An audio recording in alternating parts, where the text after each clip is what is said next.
Luke here for SimBoxx. Delighted this evening to be joined by Chris Too Slick Kongo. Chris, how we doing? All good, brother. All good. How are you?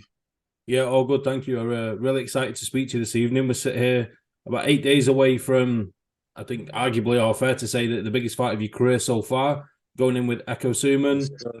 for the British, the Commonwealth, the IBF European, and the WBC International Silver title. A lot of belts to be holding there, Chris, should you be victorious. For sure. Uh, how excited are you for the fight? I mean, I'm very excited. This is a big opportunity for me. Like you said, the biggest fight of my career, and this well, it will push me on to bigger and better things. So I'm looking forward to it. Absolutely. Now, obviously, we're coming off the back of Christmas and New Year with having a fight date set so early into the new year. How was it, not giving into temptation and having, your Christmas dinner and a few treats here and there? You've got, tunnel vision on fight night. Yeah, it was pretty easy. Just remember, it's only one Christmas that I'm missing. It's only a few Christmases that I'll probably have to miss, but it's all part of the game, and I'll probably enjoy this Christmas coming up. So yeah, you just never know. The sacrifices have to be made. Absolutely. Now, as I say, the defending British champion, Ekow Essuman. How much do you know of Ekow? I know him quite well. Remember, we was on GB 8 years ago together. You know, but obviously we've both progressed from there and both got on better. But yeah, I know him quite well. We've been studying him for a while now, and yeah, we're definitely gonna get the win for sure. So, of course, you've both been part of Team GB, and it's an old cliche that sparring is sparring, but maybe subconsciously, do you think if you look back on those spars or the time you spent around him, does that give you any kind of confidence or belief, that obviously both of you are going to be totally different fighters, but that, like I say, almost on like a subconscious level?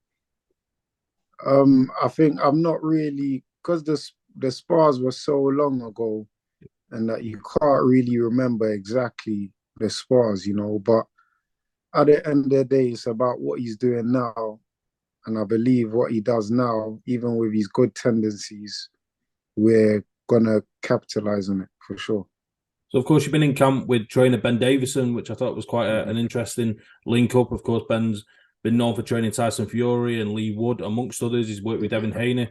How excited was you to link up with Ben? And do you feel like he's added to your game or just made what you already had a lot stronger? He's added a lot to my game. He's sort of tweaked my boxing brain in terms of thinking a certain way and doing certain things in the ring to capitalize on certain opponents. And yeah, he's added so much to my game, and we're still quite early in, and it's good to know, and it's good to see the improvements for myself.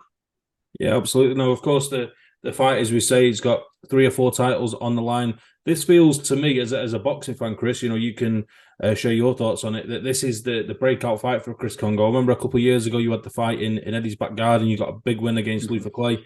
Yeah. Something that we'll touch on about, we're not moving on from that fight in a way maybe that you should, but do you feel like this is really the Chris Kongo moment that you're going to burst out onto? The welterweights has always been a popular division both in the UK and on the world scene, but is this the Chris Kongo coming out party?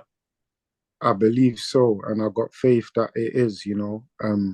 I trust in my work that I've done, and of course, I trust in God for sure. God first, and yeah, let's see what happens on the 21st of January.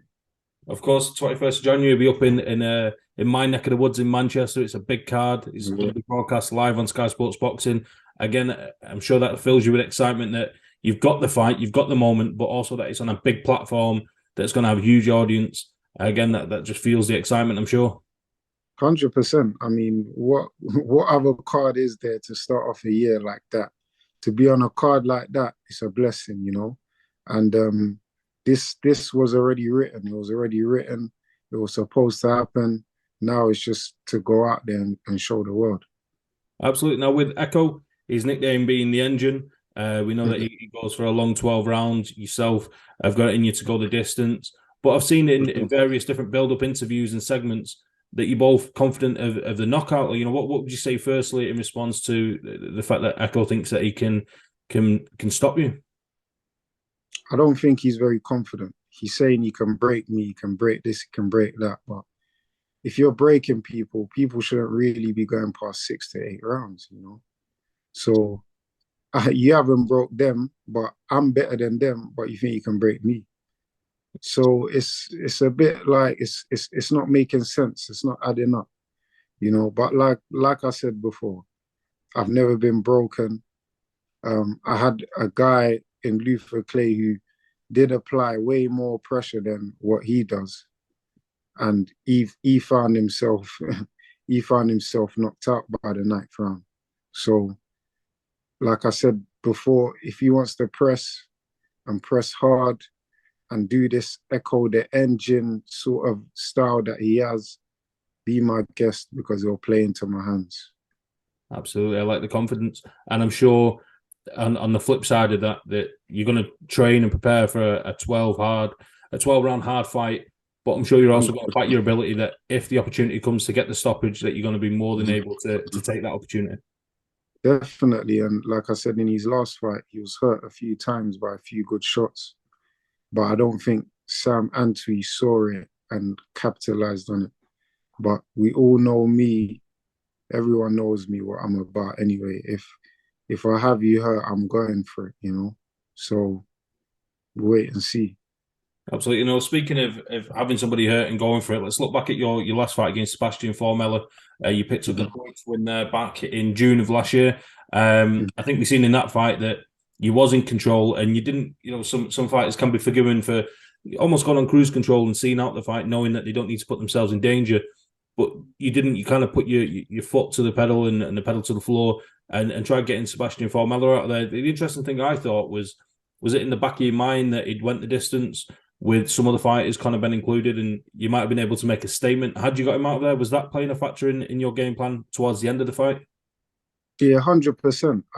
I know in that fight I got on strong as the rounds went on, and obviously you could see it was taking a toll on Sebastian Formella. And if that was a 12 rounds, I truly believe I would have got him out of there, But he is very tough. He's very tough. Like, he's fought the likes of obviously Sean Porter as well, former world champ. So yeah, and I just wish there was one more round left, and I probably would have got him out of there.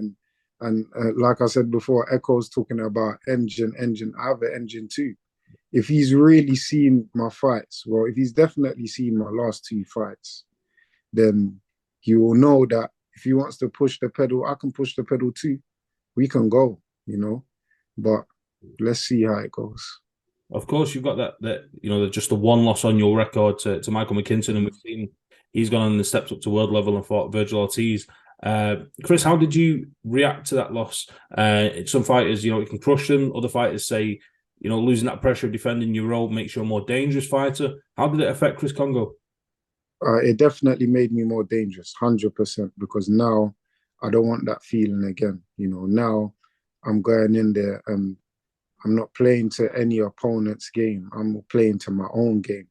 I watch myself. I watch other fighters that from the top, and see what I can take from them, So that's what's played a lot in my loss. And now there's no pressure in that and I know there's a lot of pressure from Ekow Essuman, and I'm going to break him now. I'm going to really break that, take that away from him.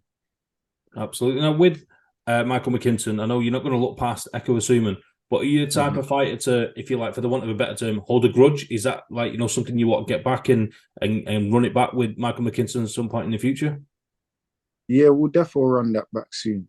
We'll definitely run that back. And I believe in the way I'm heading this year, that he's going to come looking for me again, He's got no promoter. He needs me more than I need him. So, but at the end of the day, after the fight, I said I wanted a rematch, So I'm not going to go behind my words again. I still want the rematch soon. It will happen.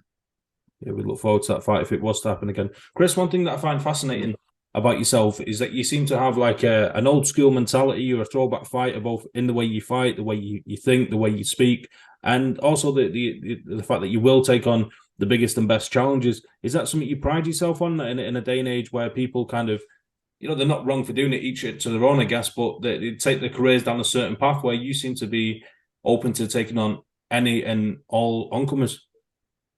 Yeah, well, this is what the game is about. This is how you chase legacy. People are chasing money, but they don't understand.